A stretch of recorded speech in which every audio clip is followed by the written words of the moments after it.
let me go with like, reasoning for what could have gone wrong. So, simplest form of why we suffer from backache would be because of a muscle strain.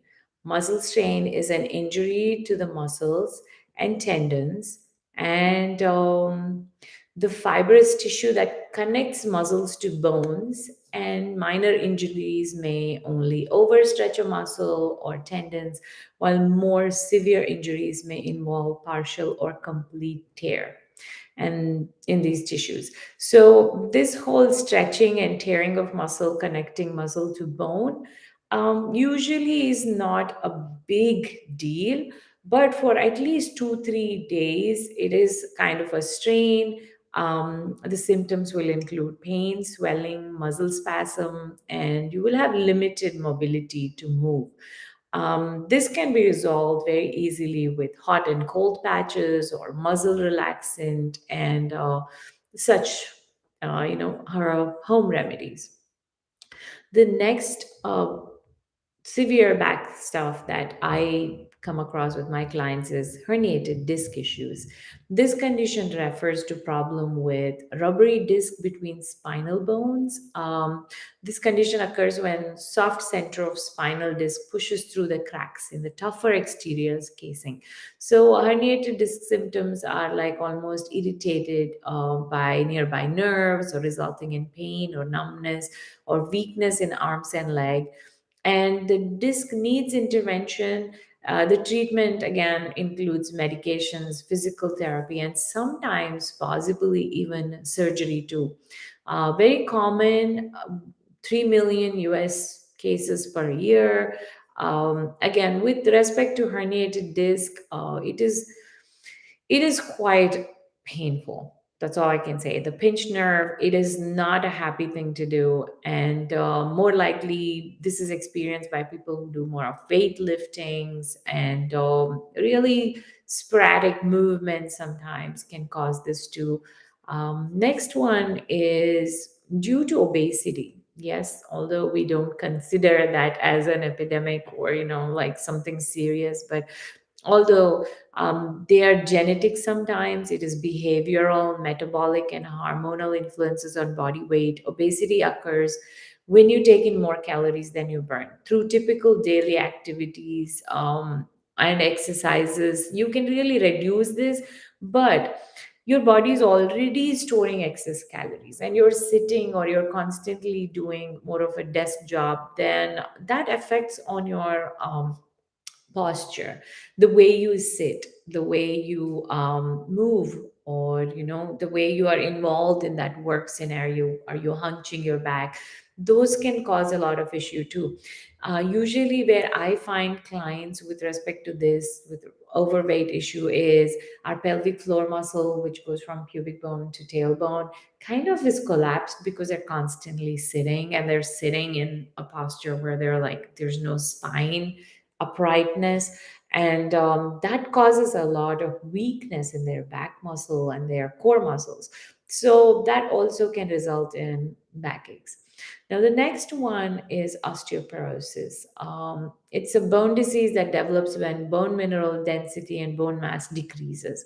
The quality and the structure of bones change, and this risk of like fractures and weak and brittleness in the bones, again the constant absorb and replace of bone tissue is deteriorating, and with new bone creation it doesn't keep up the old bone removal. So many people without any symptoms have bone fracture all of a sudden. Again, here also the treatment is medication, healthy diet, and weight bearing exercises to prevent bone losses. And more women suffer from this one, and it's quite chronic. Again, we'll go to what can be done. These are like I'm just discussing the types of backaches that I come across in my clients. Next one is the scoliosis. It is a sideway curve of spine. Everyone has normal curves in the spine, but when looked at from behind, the spine appears a little more like, not straight. However, children's and teens have this abnormal S or C shaped curves. These curvature more or less is growth sprout just before puberty. Again, it's quite mild but can be painful and disabling. There's no treatment necessary, and sometimes they use braces or surgery if they need it. Again, this issue is also quite resolvable if you know how and why you have it. Next one is degenerative disc disease. It's called DDD, and back pain caused by worn down vertebral discs. Again, this is in young or healthy back. Rubbery discs between vertebrae provide height and allow bending and twisting as a normal process of aging. The disc begin to wear down. Sometimes the disc wear away completely over time, and that can be chronic too. This condition of disc between vertebrae with loss of cushioning, fragmentation, and herniation related to aging. Sometimes there are no symptoms at all. Treatment again includes exercise, medication, physical therapy.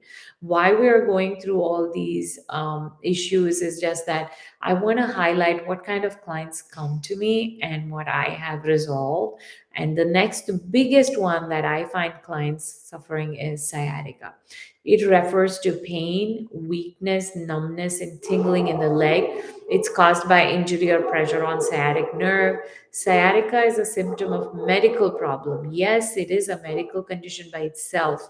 But again, this goes back to, are you seated constantly? Are your postures right? Do you have a good alignment with your posture? Because if I am sitting like this and I have a monitor where I'm going this way, of course it affects my posture, and that body tends to kind of accommodate. We're not used to being still or sitting constantly. That's not why human body is made. So pressure on sciatic nerve causes radiating pain, and I have experienced this during my pregnancy, and it is not happy. Like, the back is really not good, and it's usually caused by, again, herniated disc, bone spurs, and spine pressure or nerve. Pain originates in spine and radiates down and back of the leg. It affects only one side of the body sometimes, and again, it's medication, physical therapy are the most common treatments. It is treatable, but um, there are many more reasons for it, which we will kind of talk about. Excuse me. Sorry about that. The stiff neck is a common problem that people can usually treat with home remedies and prevention strategies. It usually results from injuries caused by whiplash, sleeping awkwardly, excuse me, having a poor posture or stress. Neck pain is not typically a sign of more serious issues. But guess what? People who come with a lot of back issues usually have stiff neck towards the later years of constantly suffering from back issues. And give me one second. I think I'm going to sleep. Never mind. It's the seasonal changes, and I love having cold, so I'm really happy. Okay, causes as people age, the structure that makes up the backbone and neck gradually wear and tear. These changes include dehydrated discs, herniated discs. By 40, people's spine disc become drying out and shrinking. Again, this is all connected to how we eat, what we eat. Cracks also appear on the disc. There are clients who really love cracking their spine as they are doing some yoga poses. Then misguided effort to strengthen the spine can also do some harm, pinch the spinal cord and nerve root, stiff ligaments, and yeah, again, age, less flexibility. I would have loved to share this, the presentation that I have. It's a really cool one. I took time to make it. Cervical spine anatomy, and bulging disc, bone spurs, narrow disc space, everything like cervical spondylitis. This again is degeneration of bones and discs in the neck. Nowadays, you get people in their 20s having these issues. Age is not at all a factor anymore, because I'm not surprised with the amount of kids sitting in one place or working on their projects and homeworks. It again depends on occupations they do, the repetitive neck motion, awkward positioning. neck injuries sometimes, and also genetic factors are also big reasons for these things. So these are some things that I have encountered in clients, and how do you really go about this whole back issue is you have to understand there's also an emotional component for this. Yes, these are all medically diagnosed types of back issues that you can encounter in life, or degeneration through age factor, but there is so many other reasons that can cause all these things. Like if you're constantly sitting, you're not doing anything flexible. The first thing, anyone who says if you have back issue is don't twist, because the twisting motion is what really rings our spine and keeps it supple. So most of my clients who suffer with back issues, I give them twists, and that really gives them a lot of relief with their backaches. And the emotional factor is something that nobody considers nowadays. I don't know if somebody is out there considering the emotional factor with respect to back issues or pain. Sometimes our body holds on to pain for a reason. It could be a simple thing like, I am stressed by work. I don't want to go to work. So your body is saying, okay, let me give you this pain. Hold on to this pain. So you can always make yourself an excuse and reason it out as like, I have back pain. Emotional issues with respect to healing therapy that I have come across is uh, I can go on with this one, because every single vertebra has a nerve root to it. So it's C1, C2, C3, C4, C5, C6, C7. Those are all your cervical spine. And that has connection to your eyes, base of the skull, neck muscles, shoulders, elbows, arms, wrists, hands, fingers. And, if you have any issues when it comes to like your tennis player, or you go golfing and you have some kind of symptoms in these areas, it is better to really check what is causing it, because usually you'll have headaches, migraines, or dizziness, sinus problem, allergies, head cold, fatigue, vision problem, runny nose, sore throat, stiff neck, cough. All these things can be symptoms of it. So you will have to, check what are these symptoms that you're encountering, and then understand the relation between those areas of pain and what you have, because we usually don't consider these things. Symptoms, we just say, oh, it's just general cold. I don't know why I have it, but I'm just going to ignore it and take some other over the counter medications and just deal with it. But we never connect two things. We have several doctors now. Probably for index finger, there's a doctor who really handles only index finger. So, but this index finger doctor is not talking to your dentist, whereas our teeth has certain amount of connection with our spine too, because the nerve endings are there. Now, with respect to T1, T2, T3, T4, T5, T6, T7, T8, T9, T10, T11, T12. So this one goes all the way. The nerve ending goes from arms, esophagus, heart, lungs, chest, gallbladder, liver, diaphragm, stomach, pancreas, spleen, kidneys, appendicitis, then, adrenals, small intestine, uterus. Again, we don't focus on all those things. We just say, oh, I have a stiff back. But your body would have given you a lot of symptoms much before, like wrist, hand, and finger numbness or pain, middle back pain, congestion, difficulty in breathing.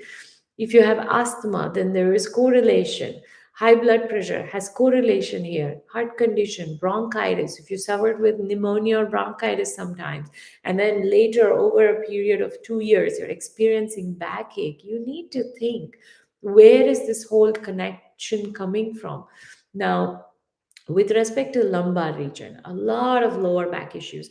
Our back issue starts from lower back. It always goes upward. Only when there's neck stiffness is when we kind of say, I can't turn well, so you have to take care of it. Now, L1, L2, L3, L4, L5, groin, reproductive organs, colons, thighs, knees, leg, feet. Sometimes constipation can be the reason for lower back issue. We don't think about it. Diarrhea, gas pain, IBS, bladder problems, menstrual problems can be issues with lower back pain. But when you go to the doctor, when he sees your x ray reports or something, if he doesn't find anything, he has nothing to give you except pain medication. So if you take into consideration that this body is your gift and you need to really connect things, you need to check why your body is acting this way. If it was a toddler and it's screaming on top of its, you know, voice, you would really pay attention. But just because body gives subtle signals, you just, ignore it. And that is what causes a lot more issue later. So again, with respect to emotions that are attached to these things, you will have to really consider each organ, how it works, and what emotions you're digesting with this. Like with respect to neck and shoulder issues, stubbornness, your inflexibilities are all stored there. Your fear of having any issues with respect to your body, so all those things are it is something that is very important to take into consideration. Shoulders, we work so much all day, all depending on what occupation you have, lack of joy of life, and if you're burdened by life, these are all stored on the shoulders, and then that does travel to your spine because your spinal cord is very important. Upper back is lack of emotional support. Anybody who really goes on doing this, they don't have somebody to support them emotionally. You will have to check again. Middle back, you have guilt or you're stuck in past, it's weighing you heavy. Then lower back is constantly about survival and being unloved, because fear of money does show up on your spine. Elbows, you are, kind of, if you just think about your elbows, you're holding it so rigid, you don't want to accept new experiences. So these are again going into that frozen shoulder issues. Wrist, if you don't know how to move it easily, you are not able to move with ease. That's when you experience that tense wrist. Hips, again, fear of going forward. Usually, if you have any issues personally or with respect to social issues, if you have hip pain, there is a reason for it, and you will have to connect dots. Knees really give out the stubbornness. So every single vertebra in your spine has a connected emotion to it. So, excuse me. And feet, when you're directionless, is when we get into the feet issues. Now, when it comes to, excuse me, Ayurvedic perspective on back issues, what does Ayurveda say here? Ayurveda calls it Kati Shula or Kati Graham, and it's considered as an imbalance of a Vata dosha, the energy principle of air and space. Now, the dhatus that are impacted here are mamsa, muscle, ashti, the bone, and maja, connected nerves and marrows. Back pain is a health concern for most of us, and you will face it at some point or other. Whether it is poor sleeping position, careless sitting posture, back pain can crop up variety of reasons, and it is aggravated. Again, this goes back to Ayurveda takes a holistic approach towards the back pain. It focuses on treating the root cause. The person who is looking for solution needs to understand in this modern era, fast-paced lifestyle, posture, strained muscles, inflammation, or pelvic joint can cause back pain too. Vata, the characteristic of Vata is mobility and movement, and it is going to really, excuse me, give you that issue with respect to pain because of its movement that is either restricted. Sometimes when vata is restricted, there's not much of movement, or there is some kind of strain because of the muscles. And prevention is really the biggest thing that you can do. If you are not following your circadian rhythm of sitting, if you're not following the circadian rhythm of eating right, sleeping well, eating leftover, all those things aggravate vata. So we use a lot of herbal medicines with respect to therapies such as kativasti, um, kadidara, local patrapo, talasvedanas, and just to relieve the back pain. There's a lot of enemas that is administered, and that gives you pain free. That makes you pain free, and there are a lot of options, but mainly you need to take care of back stretching exercises keep us active. And all yoga poses, I can say with confidence that it works on the spine, it works on the nerve connection. Pranayama, the management of breath, the disciplined way of breathing, that itself really helps you to control vata. So try avoiding sitting for long hours. Check how your posture is, and take breaks. Laying posture, check how you sleep, how's your bed, how do you keep your pillows. Sometimes we don't even focus on these things.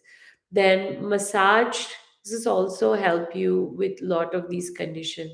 Ayurvedic treatments are available for back pain. Again, it's not all regulated in United States, but it is, intervertebral joint spaces causing imbalances of vata can be corrected just by herbal medications orally.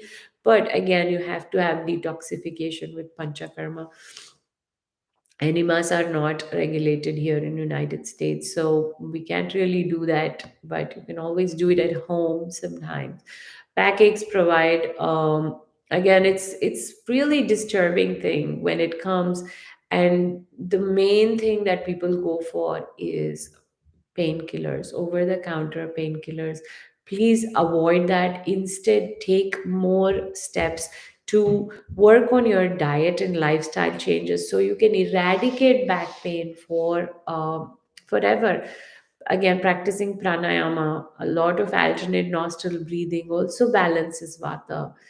Ayurveda recommends a lot of herbs, ginger to treat back pain. There are various herbal oils that we use, Manarayan oil, Danvantram oil. Those can also help in rejuvenating the muscles and penetrates deep into the skin to enhance blood circulation. It relaxes sore muscles and eliminate toxins. Then again, when it comes to maintaining this lifestyle, that is the most important thing. Ayurveda can really help with respect to avoiding consuming refrigerated food and beverages, and reduce alcohol, caffeine consumption. These are all something that increases vata. Erratic lifestyle increases vata. Another easy remedy for this is your sleeping positions. If you have lower back issues, sleep on your side with pillows between knees for support. Sleep on the side in fetal positions, and chest open your joints and where spine doesn't curve backwards. Sleep on your back with a pillow placed below your knees for support. Sleep on your stomach and place a pillow between your hip for support. But these are all, again, all I'm saying is just quick fix apart from taking those over the counter uh, painkillers. Now, coming to yoga poses, I feel so most of my clients who come to me with respect to backache, so there are certain things that we do that is mainly work on back strengthening with respect to yoga.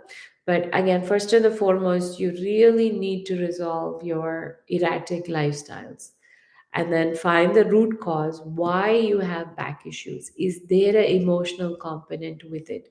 Because if you don't address your emotional component, we're just going in circles with respect to pain medication. Then Yoga poses that are back strengthening are really helpful. A lot of people go to doctors, then go to chiropractors, and then come to me. Usually, with respect to chiropractors, if it is a muscle issue, it is not going to resolve it. It will leave you in much more excruciating pain after 2, 3 days of adjustments. So, again, physical therapy is just another expensive form of yoga. But if you really know a good yoga instructor who knows which muscle to work anatomically, they understand the spinal structure, then it gets very easy for you to pick up those 4 to 5 poses every day, and you get the whole being active part in, as well as you can really count on increasing your strength and flexibility with respect to spine, your breathing right. So if you just focus on those things, it will help you to resolve your back issue without any problems. Then when it comes to healing therapy, I feel a lot of emotions are stored. Easy way of really knowing whether you have a lot of emotion stored is if you just lift your arm up and hold these muscles and pinch a little bit. The more the pain you experience here, that is the amount of emotions that you're holding in your body. The crucial pain there significantly proves that you have more emotions that you're holding on.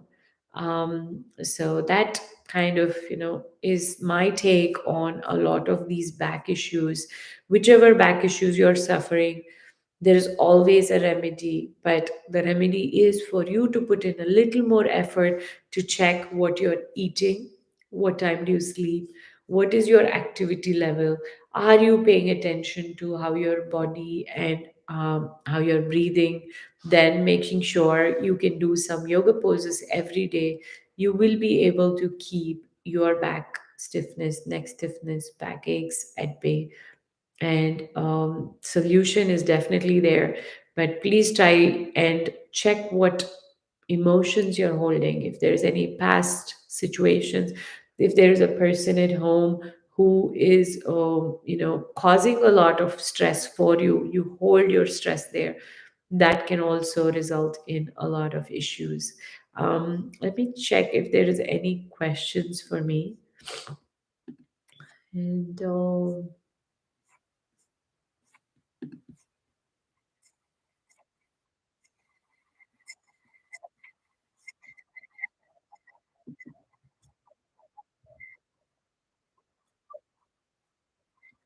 I don't see any questions. But if in case you want to leave me questions,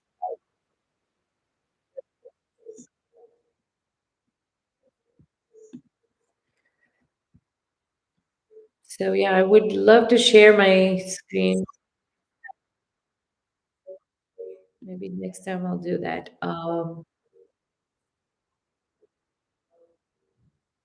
So that's about it. Yeah, let me know if you have any questions. Please reach out. My name is Vinaya Saunders, and I am a very passionate person who really is working on connecting the healing modality with Ayurveda and yoga. Because when you use multiple combinations of all these modalities, it really helps in keeping health and maintaining that wellness and balance in life. Um, Please reach out. You know my details. It should be there on YouTube. And we also have a Facebook page that you can reach out and leave me any questions you have. I hope this helps. I'll see you in another live session at some point. Have a wonderful evening. Bye.